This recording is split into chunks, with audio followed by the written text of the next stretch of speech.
Então abra sua Bíblia no livro do profeta Jonas, capítulo 4.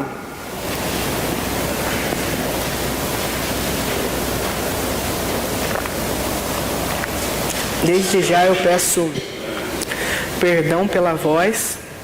A gripe tem judiado de mim há algumas semanas. Jonas, capítulo 4. A partir do versículo Jonas, livro do profeta Jonas, capítulo 4, nós leremos a partir do versículo 10 do capítulo 3. Por isso que está na ordem do culto, Jonas 3:10, de 4 a 11.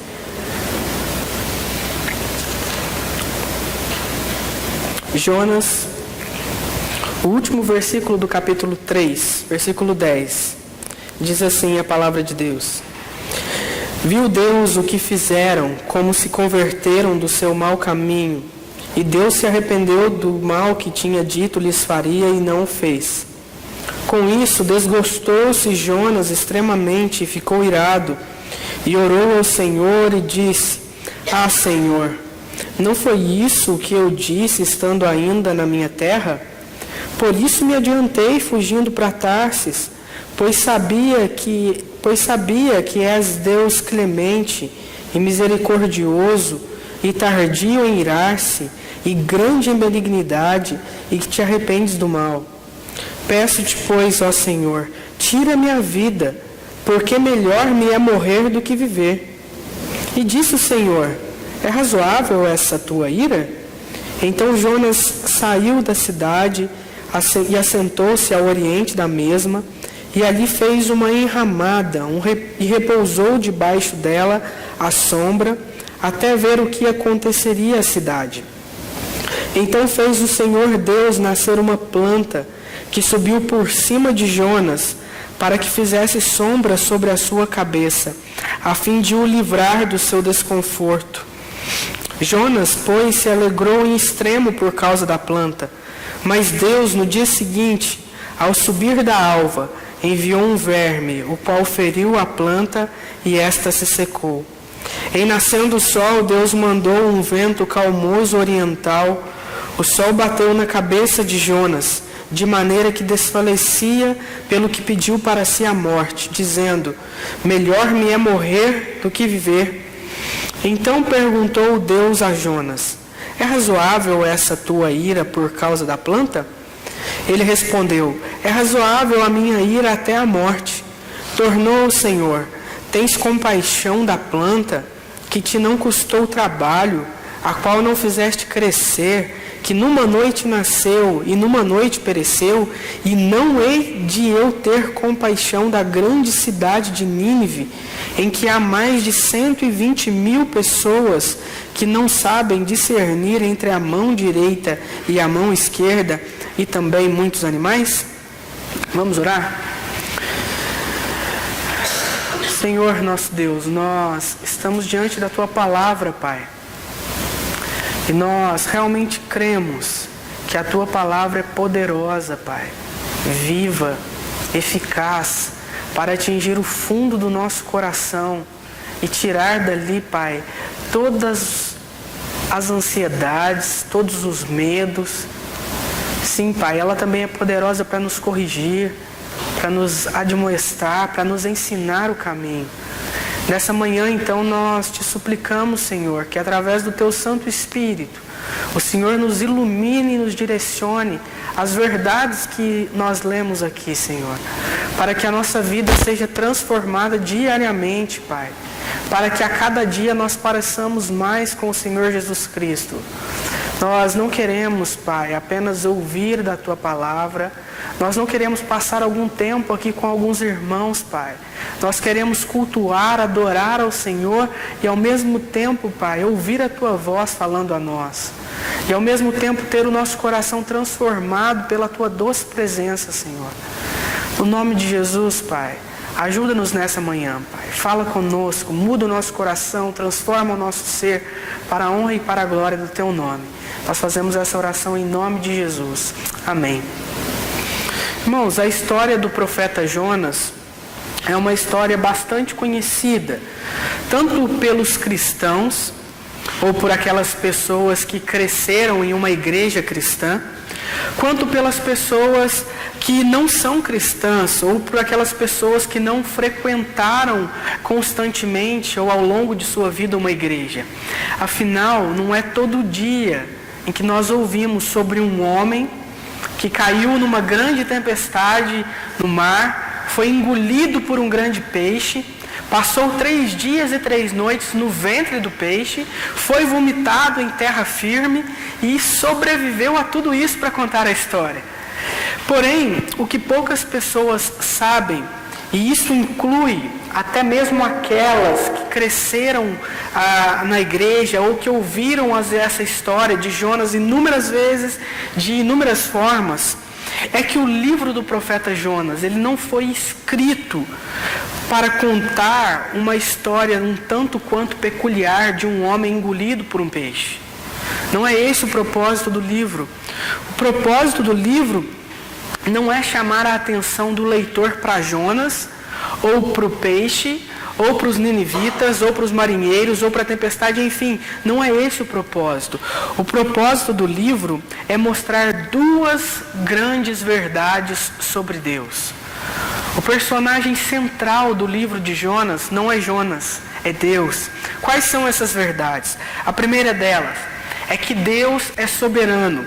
Veja, na narrativa, o vento, o mar, os marinheiros, o grande peixe, os ninivitas, a planta e até mesmo o verme, todos eles obedecem à voz de Deus. Tudo, absolutamente tudo, pessoas, animais, elementos da natureza, obedecem à vontade de Deus. Deus não só tem poder e autoridade para planejar a sua vontade, mas Deus tem poder e autoridade para executar a sua vontade sobre todas as coisas. Então isso fica muito claro no livro. Deus é soberano, Deus é todo poderoso, Ele fala e acontece. Ele fala com o vento, Ele fala com o mar, e o vento e o mar obedecem. Ele fala com um grande peixe, e o grande peixe obedece. Ele faz nascer planta em algumas horas, Ele faz a planta secar em algumas horas, Ele manda até mesmo que um verme consuma a planta, e isso acontece. Deus é soberano. Tudo, absolutamente tudo, está debaixo da soberana vontade de Deus. Deus tem poder e Deus tem autoridade para executar toda a sua vontade na terra. Essa é a primeira grande verdade do livro. E a segunda grande verdade é que mesmo Deus sendo todo poderoso, Ele também é misericordioso, Ele é compassivo, Ele é extremamente paciente. Veja, os marinheiros, em meio à tempestade, vendo que o navio que eles estavam ia sucumbir, eles clamam a Deus por socorro e Deus socorre. Deus age de misericórdia para com os marinheiros. Os ninivitas ouvem a mensagem de Deus através do profeta Jonas, e eles então proclamam um grande jejum, se arrependem diante de Deus, e Deus novamente é misericordioso com eles. Deus os poupa do castigo que era justo e merecido por causa da maldade deles. Nós falaremos sobre isso um pouquinho mais à frente. Mas até mesmo o próprio Jonas desobedece propositadamente à vontade de Deus, foge daquilo que Deus havia dito para ele fazer. Ele então, por consequência dos seus próprios pecados, está morrendo afogado em meio a um mar agitado, e ele clama pela misericórdia de Deus. E o que Deus faz? Deus envia um grande peixe como instrumento de salvação para preservar a vida de Jonas. Veja, há uma grande verdade no livro, que Deus é todo poderoso, Deus controla absolutamente todas as coisas. Mas a segunda grande verdade do livro é que Deus é extremamente misericordioso. Ele é paciente, Ele é compassivo, Ele é benigno, Ele é bondoso, Ele age com misericórdia para com os seus filhos. E isso fica claro também ao longo de todo o livro. Deus é todo poderoso e ao mesmo tempo Deus é compassivo, Deus é misericordioso. Eu costumo dizer que para a gente entender a história de Jonas, nós precisamos ter respostas para 3 perguntas. A primeira delas é a seguinte: quem era Jonas? Bom, Jonas era um profeta do reino do norte, de Israel. Lembram-se, o reino havia se dividido em 2 reinos. depois da monarquia, e o reino do norte chamava-se Israel, o reino do sul chamava-se Judá, e Deus levantava profetas em ambos os reinos. Jonas foi um profeta levantado por Deus no reino do norte, em Israel, e ele já era um profeta um tanto quanto conhecido em sua época. O segundo livro de Reis, no capítulo 14, fala que Jonas profetizou em Israel em uma época em que havia paz territorial, ou seja, Israel naquele momento não estava em guerra com ninguém, mas também havia paz econômica, eles não estavam passando dificuldades financeiras ali. Foi nessa época que Jonas profetizou em Israel. Entretanto, havia há mais ou menos 150 anos uma forte idolatria em Israel.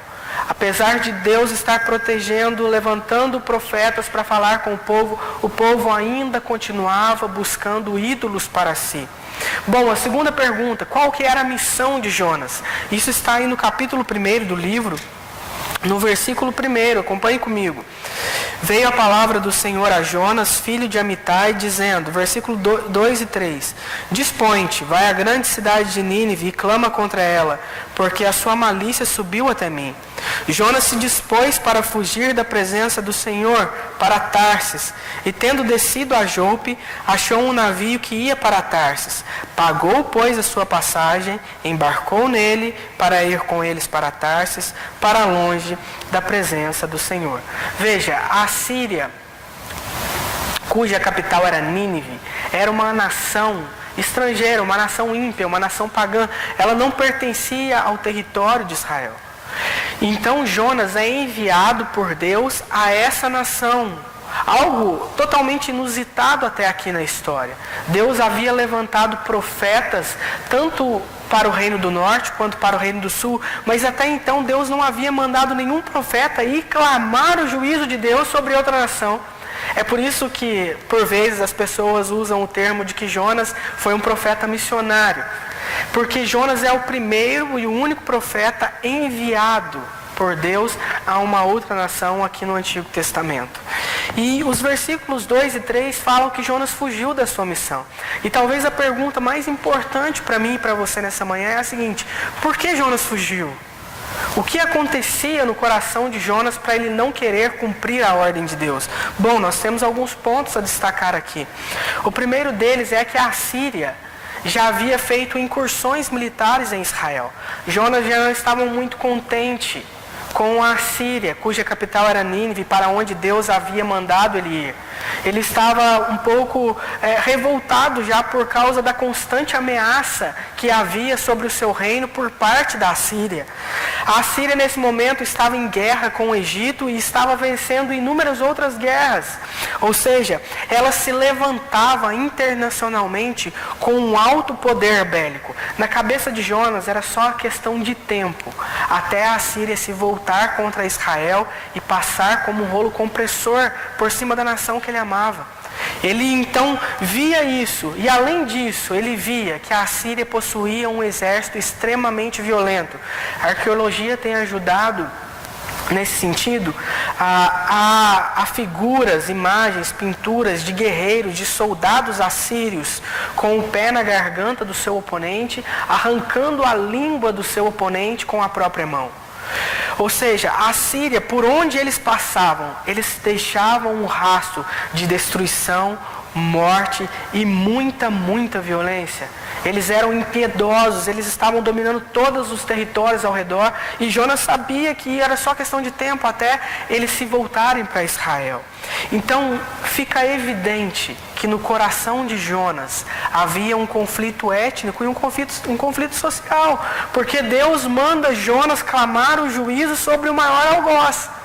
E a grande verdade é que Jonas não queria que Deus perdoasse os assírios. Jonas não achava que era justo Deus derramar misericórdia sobre aquela nação, sobre os ninivitas, porque eles praticavam tantas coisas ruins, eles estavam se voltando contra várias nações, e Israel provavelmente era próxima. Então o Jonas faz o quê? Jonas foge. Bom, não foi uma atitude muito sensata da parte de Jonas, mas pelo menos Jonas é sincero. Ele não achava justo que Deus tivesse misericordiosa dos ninivitas. E o que ele faz?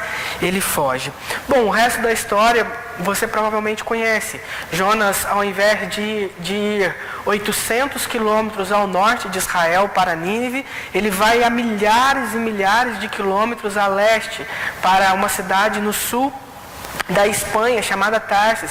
E para isso ele toma um navio, e veja que interessante, ele chega justamente no dia que um navio está saindo para Tarsis. Ele tem exatamente o dinheiro da passagem, ou seja, ele podia pensar que tudo aquilo era da vontade de Deus. Ele chegou a tempo, ele pegou um navio saindo para um país totalmente distante, ele tinha o dinheiro e ainda tinha lugar no navio para ele. E ele embarca nesse navio. Obviamente essa não era a vontade de Deus. Deus causa uma tempestade no mar. Jonas então diz: olha, essa tempestade está acontecendo por causa de mim. Me lancem ao mar e isso irá cessar. Os marinheiros fazem isso, lançam Jonas ao mar e a tempestade se cessa. Jonas está agora se debatendo na água, morrendo afogado em meio ao mar agitado, e quando ele está para perder a vida, Deus, com misericórdia, intervém e traz um grande peixe para preservar a vida de Jonas. Ele passa alguns dias e algumas noites ali, e o peixe, novamente, ordenado por Deus, vomita Jonas no lugar onde ele estava. E então agora Jonas tem uma segunda oportunidade, e ele sobe à cidade de Nínive, e ali ele clama para os ninivitas a respeito do juízo de Deus. E uma coisa incrível acontece: toda a cidade, toda a população se arrepende diante da mensagem de Jonas. E olha, era uma mensagem um tanto quanto curta. Ele só falou que em alguns dias Nínive seria subvertida se eles não se arrependessem. E todos os ninivitas, desde o maior até o menor, desde o que tinha mais bens, desde o rei até o servo, se arrependem diante de Deus das suas maldades. E o capítulo 3 termina mostrando justamente isso que nós dissemos. Deus, vendo o arrependimento dos ninivitas, Ele perdoa, Ele deixa de colocar o juízo sobre os ninivitas, e ele age com misericórdia e poupa todos aqueles ninivitas. E então o capítulo 4 começa destacando praticamente 2 pontos: a ira de Jonas para com Deus, a revolta de Jonas, a paixão de Jonas, o sentimento de Jonas para com o que Deus é e como Deus faz as coisas. E no final do capítulo nós vemos a paciência, a compaixão, a benevolência de Deus para com um profeta que está irado. Deus agindo com misericórdia. Vamos ver rapidamente esses 2 tópicos, e ao final eu quero tirar com vocês algumas lições para a gente. Num primeiro momento, até o versículo 5, o texto mostra a paixão de Jonas, o sentimento de Jonas. Diz aí no capítulo 4, versículo 1. Com isso o quê? Com o arrependimento dos ninivitas e com o perdão de Deus. Com isso desgostou-se Jonas extremamente e ficou irado. É interessante que a palavra aqui, desgostou-se extremamente, numa tradução mais precisa, ela diria que Jonas estava completamente aborrecido com Deus. Como se Deus tivesse feito algo errado. Como se Jonas dissesse assim: Deus, o Senhor definitivamente não sabe o que o Senhor está fazendo. O Senhor é a causa da minha ira, porque o que o Senhor está fazendo, perdoar os ninivitas, é um grande erro. O Senhor está errado em tomar essa decisão. E aí a palavra de Deus continua dizendo que quando Jonas assim se sente irado com o perdão de Deus, ao invés dele ter um ataque de raiva, ou ser explosivo, ou tentar fugir novamente da presença de Deus, o que ele faz? Ele ora. Isso é um tanto quanto interessante, porque quando nós estamos decepcionados com Deus, ou nós achamos que Deus errou com a gente, a nossa tendência é se afastar de Deus.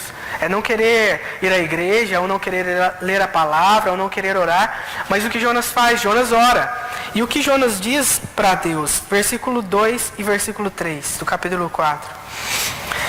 E orou ao Senhor e disse: Senhor, não foi isso que eu disse estando ainda em minha terra? Por isso me adiantei fugindo para Tarsis, pois sabia que és Deus clemente e misericordioso, e tardio em irar-se, grande benignidade, e que te arrependes do mal. Peço-te, pois, ó Senhor, tira a minha vida, porque melhor me é morrer do que viver. Note, qual é o grande problema aqui? Qual é a grande crise de Jonas? Jonas não está se sentindo irado ou em crise por causa da sua viagem turbulenta, por causa da sua estadia VIP de 3 dias dentro de um peixe. Jonas não está irado por causa que Deus não permitiu que ele viajasse. Jonas não está irado consigo mesmo. Jonas não está irado com os ninivitas. A grande causa do problema de Jonas, a grande crise de Jonas, é o próprio Deus. A ira de Jonas é com o que Deus é e como Deus faz as coisas. É isso que ele diz aqui. Ó Senhor, não foi isso que eu disse quando eu estava lá na minha terra, no Reino do Norte? Eu sabia, foi por isso que eu fugi, porque eu sabia que se ele se arrependesse, o Senhor ia perdoar todo mundo. E os ninivitas não merecem o teu perdão, porque o Senhor é misericordioso, o Senhor é compassivo, o Senhor é longânimo, o Senhor é tardio em irar-se. Foi por isso que eu fugi, porque eu não concordo como o Senhor faz as coisas. O grande problema de Jonas não é com as pessoas à sua volta, não é consigo mesmo. O grande problema da ira de Jonas é com Deus. É com quem Deus é com o que Deus faz e com o modo como Deus decide exercer a sua misericórdia sobre a terra. O problema de Jonas, primariamente, é com o próprio Deus. E isso fica claro aqui pra gente nos versículos 2 e 3. E qual é a consequência disso? Diante dessa tristeza, diante dessa ira, dessa raiva, Jonas prefere morrer. Jonas estava tão irritado com o que Deus havia feito, que ele pede para que Deus tire-lhe a vida, porque ele preferia morrer a ver Deus ser misericordioso com os ninivitas. Jonas preferia a morte a ver Deus perdoar e poupar os ninivitas. Mas então, no versículo 4, Deus faz uma pergunta a Jonas. Ele diz: e disse o Senhor, é razoável essa tua ira? É como se Deus estivesse dizendo a Jonas: Jonas, você está certo em se irar dessa maneira? Será que você tem esse direito de fazer juízo sobre o que eu faço, sobre a minha misericórdia, sobre a minha compaixão, ou sobre o que eu deixo de fazer? É como se Deus estivesse dizendo: Jonas, quem é você para colocar em xeque aquilo que eu faço, a minha vontade? Quem é você para questionar o meu modo de realizar a minha vontade na terra? Eu decidi ter compaixão dos ninivitas, e eu tenho compaixão dos ninivitas, porque a minha vontade é justa, perfeita e santa. É como se Deus estivesse dizendo isso a Jonas. Só que há estudiosos que entendem que essas palavras de Deus aqui podem ter sido interpretadas de uma outra maneira por Jonas. Quando Deus disse a Jonas: é razoável essa tua ira? Talvez Jonas tivesse entendido assim: calma, Jonas, eu não terminei ainda. Você já viu o que está acontecendo? Você já viu o que vai acontecer com Nínive? Você sabe o final disso tudo? Então é possível que essas palavras tenham dado algum tipo de esperança no coração de Jonas. E o que Jonas faz? O versículo 5 descreve a atitude de Jonas. Então Jonas saiu da cidade e assentou-se ao oriente da mesma, e ali fez uma enramada e repousou debaixo dela à sombra até ver o que aconteceria à cidade. Veja, se Jonas ficou esperançoso com essas palavras de Deus, o que ele faz? Ele sai da cidade, monta um acampamento VIP ali numa posição privilegiada e fica à espera do quê? De chover fogo do céu. Porque essa era a mensagem de Deus aqui no início do capítulo 3. O Jonas pregava dizendo o seguinte: ainda 40 dias e Nínive será subvertida. Subvertida é a mesma palavra no original para o que aconteceu em Sodoma e Gomorra. Choveu fogo e enxofre do céu. Então Jonas pega ali seu balde de pipoca, assenta ali alguns metros, alguns quilômetros da cidade e fica esperando realmente que chovesse fogo do céu. Ele queria ver o juízo de Deus se consumar sobre os ninivitas. Só que isso não acontece. E Jonas então termina esse primeiro bloco irado com Deus, com aquilo que Deus faz. Mas no segundo momento, nós vemos a compaixão de Deus, a misericórdia de Deus, não só com os ninivitas, mas mesmo com o profeta aborrecido. Mesmo com um ser humano que é pó, que não entende nada a respeito dos planos de Deus, nós vemos a compaixão, a misericórdia, a bondade de Deus em lidar com Jonas. Nesse segundo momento, no versículo 6, nós lemos o seguinte, no versículo 6 do capítulo 4. Então fez o Senhor Deus nascer uma planta que subiu por cima de Jonas, para que fizesse sombra sobre a sua cabeça, a fim de o livrar do seu desconforto. Jonas, pois, se alegrou em extremo por causa da planta. Veja, Deus é soberano. Ele ordena que uma planta, uma árvore, cresça em algumas horas e isso acontece. E o interessante notar aqui é o sentimento de Jonas em relação à planta. Se ele ficou extremamente irritado, se ele se angustiou em extremo por causa da misericórdia de Deus sobre os ninivitas, quando Deus age com misericórdia e o poupa de um calor de deserto e faz nascer uma planta sobre a sua cabeça, ele fica extremamente alegre. Perceba, a compaixão e a misericórdia de Deus sobre os outros eu não quero, mas a misericórdia e a compaixão de Deus sobre mim, isso me deixa feliz. Aí sim, eu fico feliz, eu fico contente. A palavra aqui é que ele ficou extremamente alegre. Na mesma proporção que ele ficou extremamente irado com Deus, ele ficou extremamente alegre agora com a atitude de Deus em o livrar do desconforto. Tratando-se de um deserto, de um clima quente, seco, isso foi muito bom para Jonas, propiciou um alívio muito grande a ele, ter ali uma sombra, um refresco naquele deserto. Só que Deus então intervém novamente na história, versículos 7 e 8. Mas Deus no dia seguinte, ao subir da alva, enviou um verme, o qual feriu a planta, e esta se secou. Em nascendo o sol, Deus mandou um vento calmoso oriental, o sol bateu na cabeça de Jonas, de maneira que desfalecia, pelo que pediu para si a morte, dizendo: melhor me é morrer do que viver. Novamente, Jonas volta a se irar com Deus. Agora porque Deus deu a ele um conforto e porque Deus em poucas horas tirou dele o conforto. E não somente isso, Deus envia o que alguns estudiosos chamam de siroco. É um evento que acontece muito no deserto, no qual um vento quente e seco sobe pelo deserto. E aqui a Bíblia fala que Deus mandou um vento calmoso oriental. Provavelmente a palavra de Deus está relatando esse fenômeno, esse evento. E toda aquela situação, o sol, o calor, aquele vento quente, faz Jonas novamente ficar irado com Deus. E ele reclama e ele se ira novamente porque Deus tirou. E então vem a grande lição do livro, a grande pergunta. Aquilo que Jonas, ao escrever o livro posteriormente, queria que eu e você pensássemos. A resposta dessa pergunta é nós quem devemos dar. No versículo 8, Jonas, a partir do versículo 9, Jonas relata o que aconteceu. Deus diz a Jonas: é razoável essa tua ira por causa da planta? Ele respondeu: é razoável a minha ira até a morte. Tomou o Senhor, e aqui vem a grande lição de Deus para Jonas, versículo 10.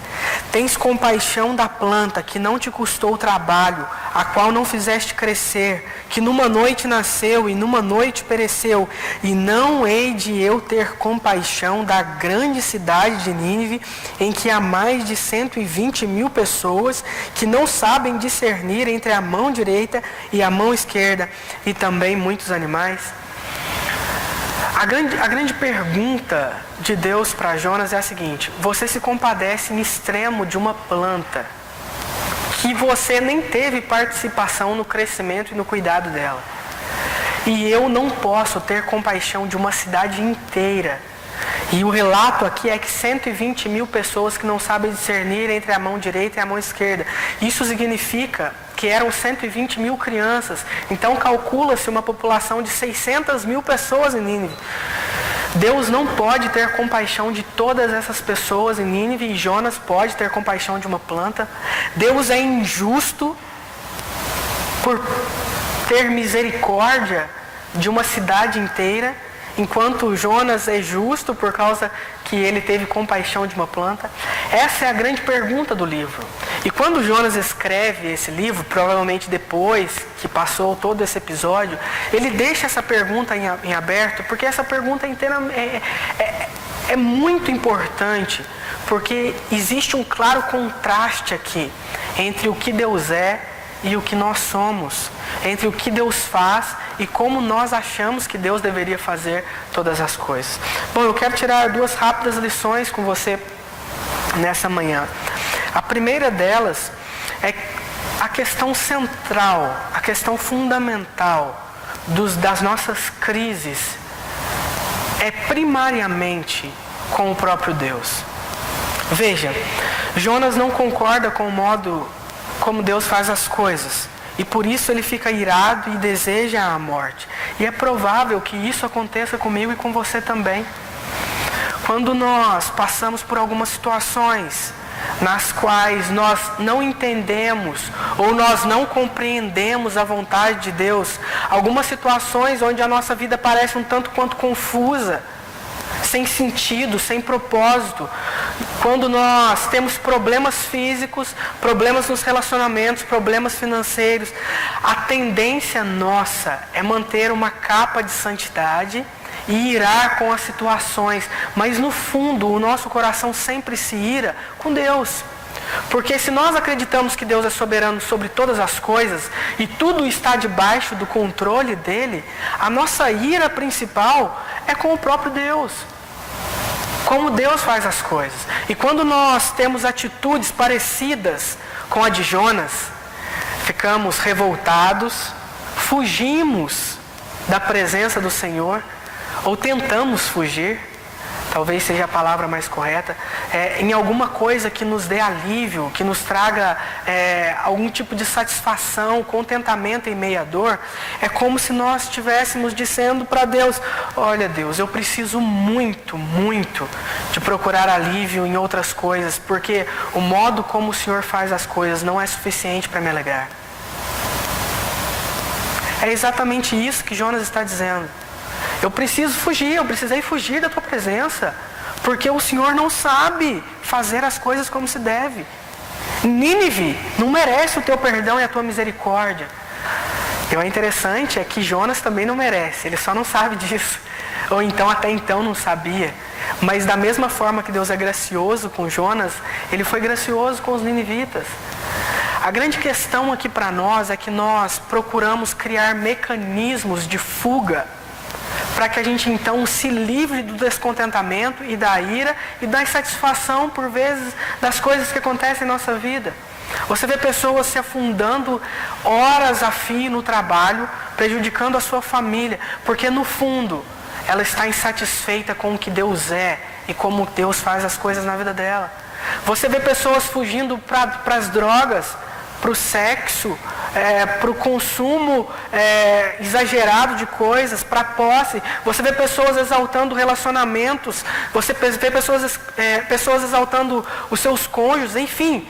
Você vê pessoas criando mecanismos de fuga para não ter que lidar com a sua insatisfação do coração, com o seu descontentamento no coração.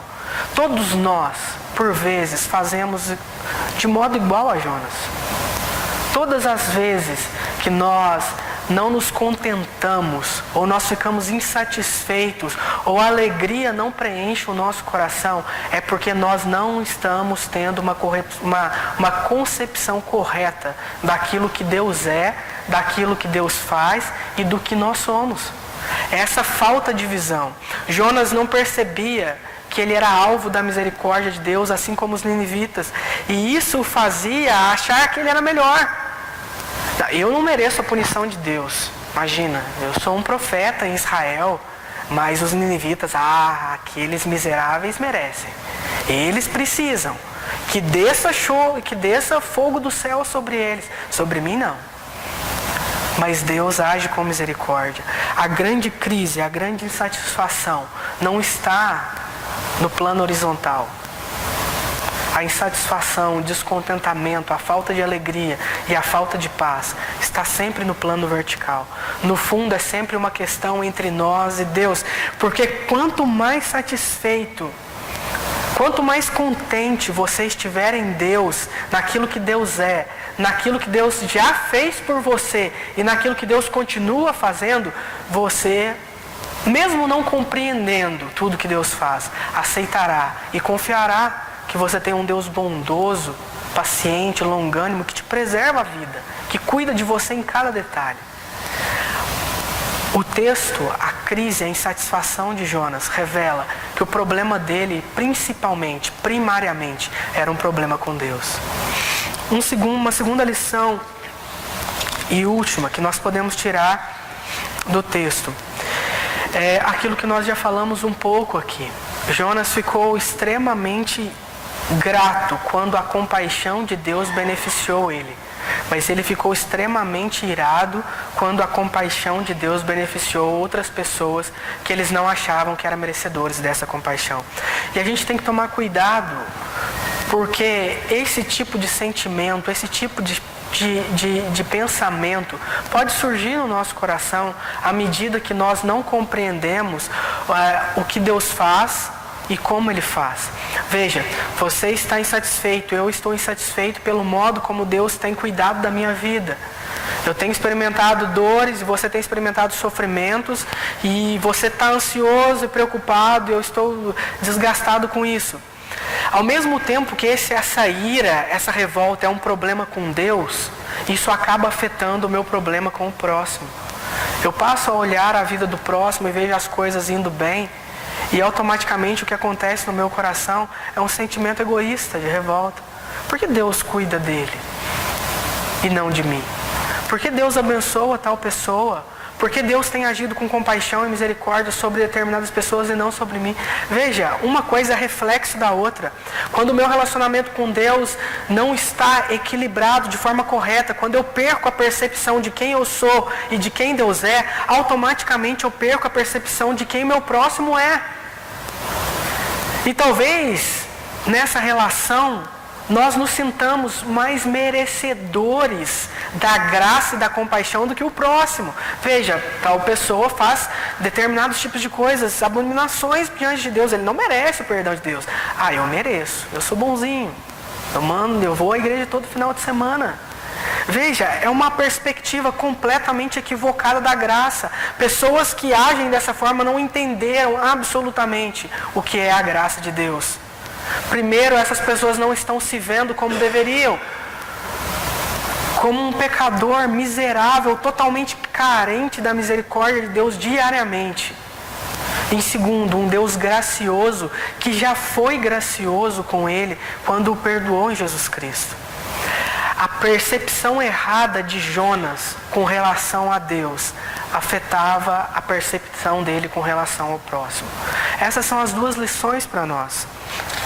Quando nós estamos insatisfeitos, quando nós não nos contentamos com o que Deus é e como Ele faz as coisas, automaticamente esse descontentamento começará a ficar evidente na vida do meu próximo.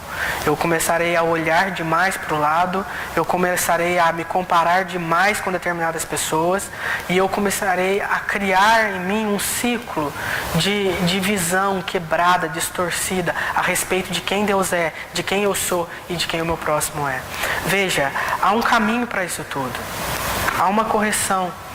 Quando nós olhamos para a cruz do Calvário, quando nós vemos o Filho perfeito de Deus sendo moído e quebrado pelos meus pecados e pelos seus pecados, quando nós enxergamos isso, nós enxergamos primeiro quem nós somos, miseráveis, pecadores, que não merecemos absolutamente nenhum favor de Deus pelo que nós somos. Pelo contrário, o que nós merecemos é a justiça e o castigo de Deus. A cruz mostra isso, o quão pecadores nós somos.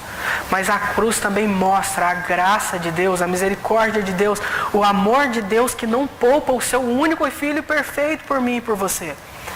Quando nós olhamos para a cruz do Calvário, lá nós podemos enxergar perfeitamente quem Deus é, quem nós somos e assim nutrir uma relação de amor com o nosso próximo.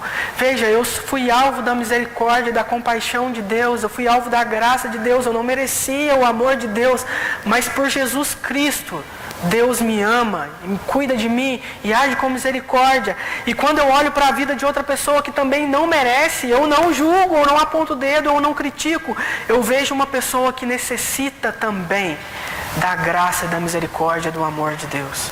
Olhar para a cruz nos coloca no nosso lugar, nos faz enxergar quem nós somos, quem Deus é e quem meu próximo é. Que Deus nos ajude a compreender através desse episódio relatado por Jonas, que nós devemos, antes de tudo, estarmos satisfeitos naquilo que Deus já fez por nós na cruz do Calvário. E é essa satisfação, é esse contentamento na vertical com Deus que está equilibrado, centrado, que produzirá bons relacionamentos à nossa volta, que produzirá bons frutos, que nos fará olhar para o próximo com compaixão, com misericórdia também. Você foi alvo da compaixão, da misericórdia de Deus. Faça do seu próximo alvo e misericórdia, da compaixão. Seja um instrumento na vida dele. Leve essa mesma mensagem, leve essa graça, se coloque como um instrumento nas mãos de Deus. Vamos orar?